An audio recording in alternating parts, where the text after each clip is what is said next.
সমস্ত মুমিন মুমিনকে ভালোবাসবে, এটাই হলো মুমিনের লক্ষণ, ঠিক কি না? শুধু মুসলমান তো নয়, বিধর্মীকেও ভালোবাসতে হবে, এটাই আমার নবীর আদর্শ। সুবহানাল্লাহ পড়বেন না? হযরত বেলাল হাবশী যেনার কথা বলছি, আমার নবী বলেন আমি যখন জান্নাতে হাঁটি পিছনে বেলালের পায়ের শব্দ শুনতে পাই। সুবহানাল্লাহ। অথচ বেলাল হাবশী ওখানে হয়তো বসা, নয়তো কোনো কাজে পাঠিয়েছেন। নবীজি মদিনায়, মক্কা মদিনা অলিগলিতে হাদিস পড়াচ্ছেন, কোথায় জান্নাত, কোথায় নবী, কোথায় বেলাল হাবশী পায়ের শব্দ শুনতে পায়। বুঝা গেল ইশকের দুনিয়া আলাদা, দুনিয়ার জিন্দেগি আলাদা, আর আল্লাহর বান্দিগি আলাদা, ঠিক কি না? এগুলো বোঝার চেষ্টা করতে হবে। আমার নবী সিদ্দিক আকবরকে নিয়ে পথে দিয়ে যখন যাচ্ছেন, ইবনে মাজার মধ্যে হাদিসগুলো এসেছে, বিশেষ করে মিশকাতুল মাসাবির মধ্যে হাদিসগুলো এসেছে, হযরত বেলাল হাবশী প্রথম মুয়াজ্জিন। দেখেন ওই সময়ের কোন রাজা বাদশার যদি নাম নিতে বলি আপনারা বলতে পারবেন না, কিন্তু ছোট্ট একটা বাচ্চাকেও যদি জিজ্ঞেস করি আমার নবীর জামানার একজন মুয়াজ্জিনের কথা বলো, সেও বলবে হযরত বেলাল হাবশী ছিল। আমার নবী সিদ্দিক আকবরকে নিয়ে যখন বেরোচ্ছেন, দেখে হু হু করে কোন ঘর থেকে যেদিন কান্নার শব্দ আসছে, আমার নবী কাছাকাছি গেলেন, গিয়ে দেখেন যে একটা হাবশী, একটা কালো ছেলে কান্না করছে, রোগা পাতলা, একদম দুর্বল হয়ে আছে। আমার নবী অবস্থা থেকে কাছাকাছি গেলেন, গিয়ে সিদ্দিক আকবরকে, আবু বকর সিদ্দিককে বললেন তুমি চলে যাও, আমি পরে আসতেছি। কাছাকাছি গেল বেলাল হাবশী, তিনি নিজের কথা নিজে বলছেন, যখন আমি পেয়ার নবীকে দেখেছি চিনি নাই, নবী বলতেছে কান্না কেন করছো, কেন কান্না করছো? বেলাল হাবশী বলতেছে গরিবের দুঃখ আর কে শুনে, আমি যার আন্ডারে থাকি উমাইয়া, সে আমাকে অনেক কষ্ট দেয়, 4 দিন না খাওয়ায় রাখে, তারপর আমাকে কষ্ট করে এই চাক্কি পিষতে হচ্ছে, যদি সকাল ভোরের মধ্যে না করি আমাকে মারবে, উল্টা লটকায় মারবে, রক্তাক্ত হওয়ার আগ পর্যন্ত মারতে থাকবে, না খাওয়ায় রাখবে। এরকম যখন বলতেছে, প্যারা নবী তার শরীরের মধ্যে চেক করে দেখে জ্বর হয়ে আছে, অসুস্থ, তেনাকে বলতেছে তুমি এখানে রাখো। নবীজি কথা শুনে আবার চলে যাচ্ছে, তিনি বলতেছে হ্যাঁ, একা একা বলতেছে, এই তো সবাই শুনতে আসে, কেউ তো আর দুঃখ মুছতে আসে না। নবীজি শুনে চলে গেলেন, দৌড়ায় গেলেন, একটু মলনপট্টি ওষুধের ব্যবস্থা করলেন, কাঁথার মতো কাপড়ের মতো কিছু নিলেন, নিয়ে নবীজি আসলেন, এসে তেনাকে দিয়ে বলতেছে তুমি একটু আরাম করো, তোমার কাজ আমি নিজে করতে থাকি। সুবহানাল্লাহ।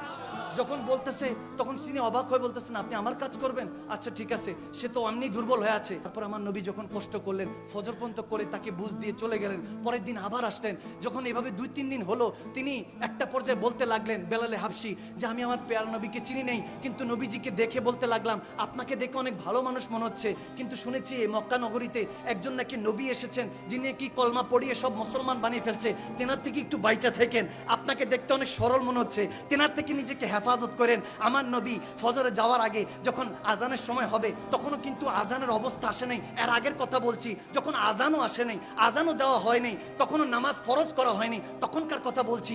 শুরুর দিকে আমার হযরত বেলাল হাবশী, কেউ বলেন 15 নম্বর সাহাবা, কেউ বলেন 16 নম্বর সাহাবা, মতান্তরে, তার মানে একদম অল্প অল্প সাহাবারা যখন, ওই সময়কার কথা বলছি।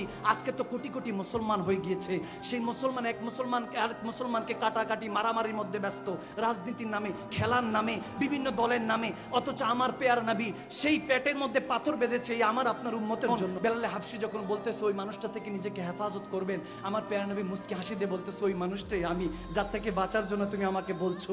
তখন এই কথা শুনে বেলাল হাবশী চোখের পানি ছেড়ে দিলেন, বলেন আপনি সেই পেগম্বর, আপনি সেই নবী, আপনি যদি এই নবী হন আমি কলমা পড়তে রাজি আছি। সুবহানাল্লাহ। সে ওই অবস্থায় হযরত বেলাল হাবশী কলমা পড়ে মুসলমান হয়ে গেল। এখন মুসলমান তো হয়েছে, এখন কাফের তো ছাড়ে না, উমাইয়া তো ছাড়ে না, উমাইয়া অনেক কষ্ট দিচ্ছে, বারবার কষ্ট দিচ্ছে, বালুর মধ্যে, উত্তপ্ত আরবের বালুর মধ্যে চাল রাখলে ভাত হয়ে যাবে, এত গরম বালুর মধ্যে রেখে পাথর চাপা দিত, চাবুক মারতো, এদিক দিয়ে চাবুক মারতো, বেলাল হাবশী ওদিক দিয়ে মুস্কি হাসি দিত।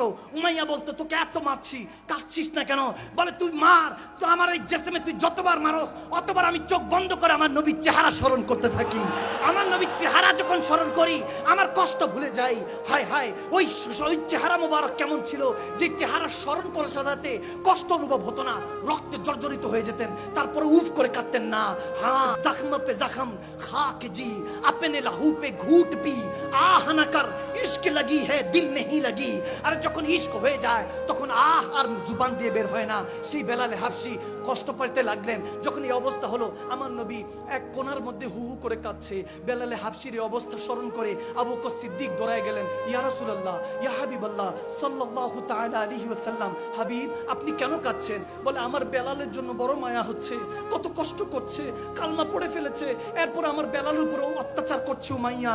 যখন এটা বলতে লাগলেন তখন আবু বকর সিদ্দিক দৌড়ায় গেলেন, নবীজিকে কিছু বললেন না, বলে ইয়া রাসূলুল্লাহ আপনি শান্ত হন। দৌড়ায় আসলেন, তেনার ভাইকে, ওখানে হযরত আব্বাস দাঁড়িয়েছিলেন, তেনাকে ডাক দিলেন, ভাই একটু যান, আপনি উমাইয়ার কাছে যান, তার সাথে আমার সম্পর্ক বেশি একটা ভালো না, আমি মুসলমান হয়েছি, আমাকে দেখতে পারেন এখন, আপনি যান, যায় বলেন বেলালকে কত টাকা দিলে সে ছেড়ে দিবে। মসজিদে হযরত আব্বাস গেলেন, হাদিসে এসেছে, যাওয়ার পরে বলতেছে 50 দিরহাম, এক জায়গায় এসেছে 100 দিরহাম সে চেয়েছে। উমাইয়া যখন চাইলো, তারপরে যখন হযরত আব্বাস গিয়ে জানালেন, তখন আবু বকর সিদ্দিক বলতেছে আমি সহ যাব। তিনি সহ গেলেন। সিদ্দিক আকবরকে দেখে উমাইয়া রেগে গেলেন, রেগে বলতেছে আবু বকর তোমার কাছে আমি বিক্রি করব না, আর যদি বিক্রি করতে হয় তোমার রোম দেশের রোম সালতানাতের তোমার যে 2টা গোলাম আছে, একটা নারী এবং 2টা পুরুষ, এই 3টা গোলাম আমাকে দিতে হবে, সুন্দরী সুন্দর এই গোলাম আমাকে দিতে হবে, এবং 2000 দিরহাম দিতে হবে একজন বেলালকে ছাড়াবার জন্য। আমার আবু বকর সিদ্দিক বলতেছে আমি রাজি আছি, তুমি দিয়ে দাও, তুমি দিয়ে দাও। হযরত আব্বাসকে বললেন যে আপনি নিয়ে আসেন। 3 জনকে দিয়ে দিলেন, 2000 দিরহাম দিলেন। দেওয়ার পরে উমাইয়া হাসতেছে, বলে আবু বকর তোমার ব্যবসা ভালো হয় নাই, ব্যবসা লোকসান হয়েছে। আমাকে জ্ঞানী 3টা গোলাম দিলা, 2000 দিরহাম দিলা, আর তোমাকে আমি মূর্খ নাউজুবিল্লাহ একটা কালো গোলাম দিলাম। তখন বলতেছে তুমি কালো রং দেখেছো, আর আমি ইশকে মুস্তাফার রং দেখেছি, আমার হুজুরে পাকের মহাব্বতের রং দেখেছি ওই বেলালের জন্য। যখন এটা বলতে লাগলেন, বেলাল হাফসি কাঁদছে, উঠে মারছে তো রক্তাক্ত হয়ে আছে। হযরত আবু বকর সিদ্দিক বলতেছেন চলো বেলাল। যখন এই অবস্থা দেখেছেন, বলে বেলাল তোমাকে এভাবে নেওয়া যাবে না, তোমাকে নিয়ে গেলে আমার নবী আরো বেশি কষ্ট পাবে, এমনি তোমার জন্য চিন্তা করে কাঁদছে, যদি এরকম দেখে যে কাটা ছেড়ে তোমার শরীর, আরো আমার নবী কষ্ট পাবে। ঘরে নিয়ে গেল, সুন্দর করে মলম পট্টি লাগাচ্ছে। সিদ্দিক আকবরের চোখে পানি, বেলাল হাফসির চোখে পানি। বেলাল হাফসি চিন্তা করছে বাবার ভালোবাসা পাইনি, মার ভালোবাসা পাইনি, এই কোন ভালোবাসা? যে নবীর কালমা পড়েছি, সেই নবীর সাহাবারা আমাকে এত ভালোবাসতেছে, এই মোহাব্বত কোথা থেকে আসলো? সে কান্না করছে, সিদ্দিক আকবর কান্না করছে। এই তো সে বেলাল, যাকে ছাড়তে গিয়ে কত কষ্ট হলো, যেনার জন্য হয়তো বা নবী এখনো কান্না করছে।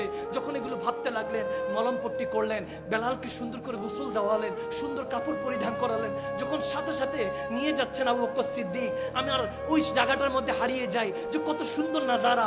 যখন বেলালে হাফসি, সমস্ত শ্রেষ্ঠ পৃথিবীতে যত মুয়াজ্জিন আছে, আমার নবী বলেন সমস্ত মুয়াজ্জিন ওদিন বেলালে হাফসির নেতৃত্বে জান্নাতে প্রবেশ করবে, সুবহানাল্লাহ।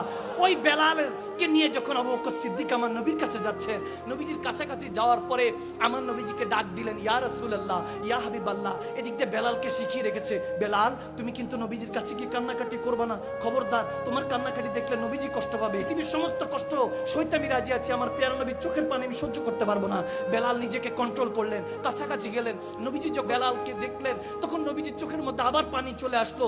বেলাল এক পলক দেখে আবার নিচের দিকে মাথা নত করে ফেলেন। করে যখন আমার নবী আবু বকর দিকে তাকালেন, বলে আবু বকর তোমার জন্য আমার শুধু এতটুকুই দোয়া। একটা শব্দ যখন বলা শুরু করলেন, যে আবু বকর এই যাজা যাতে মেহশারের ময়দানে রব্বে করিম তোমাকে দিয়ে দেয়, আল্লাহর কাছে এতটুকু ফরিয়াদ, আমার বেলালকে ছুড়ানোর জন্য তোমাকে সবচেয়ে উচ্চ মাকাম যাতে আমার আল্লাহ দেয়। বলতে দেরি নেই, আবু বকর সিদ্দিকই নিজে কান্না করা শুরু করলেন, ইয়া রাসূলুল্লাহ, ইয়া হাবিবাল্লাহ, আপনার জন্য জান মাল কুরবান। বেলালে হাফসি বলেন, ইয়া রাসূলুল্লাহ, আমার কি হুকুম, কি করতে পারি? বলে বেলাল আমার সাথে থাকবি, আমার কাছে থাকবি, তুই এখন থেকে আমার পার্সোনাল সেক্রেটারি, আমার সাথে থাকবি। যেভাবে বলি আমি তাবলীগের কাজ, দ্বীনের কাজ, সুন্নিয়তের কাজ করব, আমি আহলে সুন্নাত ইসলামের দাওয়াতের কাজ করব, তুমি ঘরের দিকে খেয়াল রাখবা। তখনও পর্দা ফরজ হয়নি মা বোনদের। তখন রাসূল পাক দয়াল নবী রাহমাতুল্লাহ আলামিন মা খাদিজাতুল কুবরাকে রাদিয়াল্লাহু তাআলা আনহাকে ডাক দিয়ে বলেন, দেখো বেলাল এসেছে, তুমি একটা খাবারের ব্যবস্থা করো। খাদিজাতুল কুবরা বলেন, কে? বেলাল এসেছে, আপনার বেলাল এসেছে। তখন বলতেছে টেনশন করে না, আমি পাঠাচ্ছি। ঘরে কিছু খেজুর ছিল, হযরত মা জয়নব আমার নবীর প্রথম শাহজাদি, তেনাকে দিয়ে পাঠালেন, খেজুর নিয়ে আসলেন। আমার নবী যখন দিতে লাগবেন, আবু বকর সিদ্দিক দিতে চাচ্ছিলেন, আমার নবী বললেন, আবু বকর তুমি রাখো, আমি মেহমানদারি করি। তখন বেলাল আবার কান্না করছেন, যাহা আমার প্যারা নবী আমার মেহমানদারি করছে, এখানে আমাকে উমাইয়া এত মারতো, আর নবী আমাকে এত দাম দিয়ে কিনে এনে এই কালো বেলালের মধ্যে কি পেল আমি বুঝতেছি না। হায় হায়, সেই নবী কেমন প্যারা নবী, আপনার আমার নবী, যিনি এখনো রব্বি হাবলু উম্মতি বলে মদিনাতুল মুনাওয়ারায় কান্না করছেন, যে আমার গুনাহগার উম্মতকে আল্লাহ তুমি ক্ষমা করে দিও। সেই নবী একমাত্র আপনাকে আমাকে ভালোবাসে, সেই রাব আমাকে আপনাকে শুধু ভালোবাসে, দুনিয়ার কেউ আপনাকে ভালোবাসে না। যতক্ষণ পকেটের মধ্যে ফুলুস আছে আপনার নামে, ততক্ষণ জুলুস হবে, খোদার ইজ্জতের কসম। ফুলুস শেষ, ক্ষমতা শেষ, বিছানায় পড়ে যাবেন। এই দুনিয়ার মানুষ আপনাকে নাকে টিপ দিয়ে চাইবে, আল্লাহ তোমার বান্দা তুমি নিয়ে যাও, হয়তো মারা গেলে আপনাকে টিপ দিয়ে গর্ত দিয়ে দিবে, ওই গর্তটার নামই কবর। অথচ আমার আপনার জন্য রব্বি কারীম এখন এই সুন্নিয়তের রাস্তা, ইসলামের রাস্তাটা খোলা রেখেছে। রাত হয়ে যাবে, রাত পাড়ি দিয়ে দিব, আগামীকাল কে বাঁচি কে মরি জানি না, কিন্তু আজকে থেকে যদি ওয়াদা করে উঠতে পারি, বাঁচবো আমার নবীর জন্য, জিন্দা থাকবো আমার নবীর জন্য, যদি মরতে হয় নবীর জন্য, আল্লাহর জন্য জিন্দেগি এবং বান্দিগি চাবো। শাহাদাত চাইবো, তাহলে দেখবেন আপনার দিলে দুনিয়াটা আবাদ হয়ে গিয়েছে। বেলালে হাফসি ভাবে খেদমত করতে লাগলেন। এমন হয়েছে, এমন হাদিস এসেছে, মা খাদিজাতুল কুবরা যখন কাজ করতেন, বেলালে হাফসি সব কাজ শেষ করে এসে বলতেন, আম্মা কোনো কি কাজ আছে আমি বেলালের জন্য? বলে বেলাল কাজ সব শেষ, কিন্তু একটা একটা করে খোঁজ নিতেন, রুটি চাকা হয়েছে, রুটির চাকা কি ঘুরানো হয়েছে? বলে হ্যাঁ। বলে কি বকরির দুধ কি বার করা হয়েছে? বলে হ্যাঁ হয়েছে। ঘর কি ঝাড়ু দেওয়া হয়েছে? বলে হয়েছে। একটা একটা করে আমরা তো একটু খেদমত করলেই শুধু চিন্তা করি যে কোনোভাবে কি বাঁচা যায় কিনা, অথচ বেলাল নিজ থেকে খেদমত করতে চাইতেন, হয়রান হয়ে যেতেন, তারপর খেদমত করতে চাইতেন। হিজরতের রাত আমার নবী হঠাৎ করে বলতেছেন, বেলাল মক্কা থেকে চলে যেতে হবে, 16 জন সাহাবা আছে, তোমাকে ইমাম নিযুক্ত করলাম, সিপা সালার নিযুক্ত করলাম, মদিনায় যাও। বেলাল হাবশি বলেন, ইয়া রাসূলুল্লাহ, ইয়া হাবিবাল্লাহ, গোলাম তো হুকুমের দাস, আপনার বেলাল তো জাস্ট হুকুমের দাস, শুধু এতটুকু বলেন, হাবিব আপনি কি মদিনা যাবেন, ইয়াসরিবে কি যাবেন? নবী বলেন, তুমি যাও, তুমি নেতৃত্ব দিয়ে সামনে অগ্রসর হও, তাদেরকে এই মুসলমানদেরকে নিরাপদে মদিনায় পৌঁছে দাও, আমি আবু বকর সিদ্দিককে সাথে নিয়ে আসতেছি। সুবহানাল্লাহ। যখন বেলালে হাবশি পৌঁছে দিলেন, এরপরে মদিনার বর্ডারের মধ্যে দাঁড়িয়ে আছেন, সবাই জিজ্ঞেস করতেছে, বেলাল এখানে কি করিস? বলে আমার কামলিওয়ালা নবী আমার কাছে বলেছে মদিনাওয়ালা কামলিওয়ালা নবী মক্কা থেকে মদিনা আসবে, অপেক্ষা করছি। গোলাম তো মনিবের অপেক্ষায় থাকে, এছাড়া কোনো কাজ নাই। সে বেলালে হাবশি কত খেদমত করলেন। শেষ কথা, যখন আমার প্রিয় নবী ইন্তেকাল করলেন, আমার নবী যখন রাহমাতুল্লিল আলামিন নবী এই 12 রবিউল আউয়ালে যখন চলে গেলেন আমার আল্লাহর দরবারে, অনেকে বলে তোমরা 12 রবিউল আউয়াল শরীফ পালন করো, আশাটা পালন করো, যাওয়াটা কেন পালন করছো না? আমরা বলি তোমরা পালন করো, যদি যাওয়াটা হয় তাহলে যাওয়াটা পালন করো, আমরা আশাটার জন্য পালন করি যে আমার নবী যখন এই ধরায় এসেছেন উম্মতের হেদায়েতের জন্য এসেছেন, আর যখন 12 রবিউল আউয়ালে গিয়েছে শোক পালন করি না, কারণ রাহমাতুল্লিল আলামিন যখন রব্বুল আলামিনের দিদারে গিয়েছেন উম্মতের এসেছেন হেদায়েতের জন্য, গিয়েছেন শাফাআতের জন্য। সুবহানাল্লাহ। ঠিক কিনা? ঠিক কিনা? আমরা আশাটা পালন করি উম্মতের হিসাবে, আর আল্লাহ যাওয়াটা পালন করতেছে, ওটা তো আমার আল্লাহ আল্লাহ রাসূলেরটা চলতেছে। বান্দা আমরা আশাটা খুশি উদযাপন করছি, যখন শেষ সবাই কাঁদছে, সবাই কাঁদছে, আমার নবী তো আর নেই। মক্কা মদিনায় যখন আওয়াজ হয়ে গেল নবী নেই, তখন আজ তোমার দৌড়ায় আসলেন, এসে বলতেছে, খবরদার আমার নবীকে যারা ইন্তেকাল মৃত্যু বলবে তাদের গোটা উড়িয়ে দিব। আবু বকর সিদ্দিক হযরত ওমর কাঁদে বললেন, ভাই কিছু বলো না, আমার নবী সত্যি সত্যি চলে গিয়েছে। তিনি ভেঙে পড়লেন। হযরত ওমর যেনাকে দেখলে শয়তান রাস্তা পাল্টে নিত, সে ওমর ইবনুল খাত্তাব কান্না করছে, সবাই সবাইটা বলতেছে, সেটা খোদা আলীও বলতেছে, আমার নবী কোথাও নাই, আমার নবী জিন্দা, আমার নবীকে আমি তখন কবরে আনবারে শুয়েছি মদিনাতুল মুনাওয়ারায়, আমার নবী জুবান দেখতেছি নড়তেছে, সেটা খোদা আলী বলতেছে, আমি কানটা লাগিয়ে দেখি, ইবনে মাজার মধ্যে হাদিস, কানটা লাগিয়ে দেখি আমার নবী তখনও বলতেছে, রব্বি হাবলি উম্মতি, ওই আল্লাহ মালিক আমার গুনাহগার উম্মতকে ক্ষমা করে দিও। হায় হায়, বলে আমার নবী জিন্দা। এখন এক একজনের হাল যখন বয়ান করতেছে, বেলাল কিছু বলে না, বেলাল চুপচাপ কাঁদছে, বেলাল চুপচাপ কাঁদছে। ওই দিন নবীকে যখন সবাই শেষ বিদায় দিয়ে চলে আসলো, আসরের আজান দিবে, সবাই বলতেছে, বেলাল আজান দাও, নবী যেটা শিখিয়ে গিয়েছে দায়েম ও কায়েম রাখতে হবে, আজান দাও।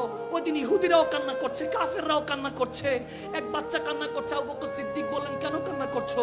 বলে কান্না করতেছি, যিনি চলে গিয়েছেন ওনাকে তো আমরা চিনতাম না, তবে কাছাকাছি গিয়ে চিনতে পারলাম, গভীর রাতে তিনি আমাদের ঘরে খাবার দিয়ে আসতেন, আমরা তো ইহুদি ছিলাম, আমাদের ঘরে খাবার দিয়ে আসতেন, সেই নবী চলে গিয়েছে, এখন যদি মুসলমানরা আমাদের উপর অত্যাচার করে তখন কি হবে? তা আলী ওখানে দাঁড়িয়েছিলেন, হযরত আলী আবু বকর সিদ্দিক ইশারা দিলেন, ভাই আপনি বলেন। সিদ্দিক আকবর তখন বলতে লাগলেন, ঘাবড়ায়ও না, নবীর জামানায় যেমন ছিল আমাদের মুসলমানদের জামানায় তোমরা তেমনি থাকবা। সুবহানাল্লাহ।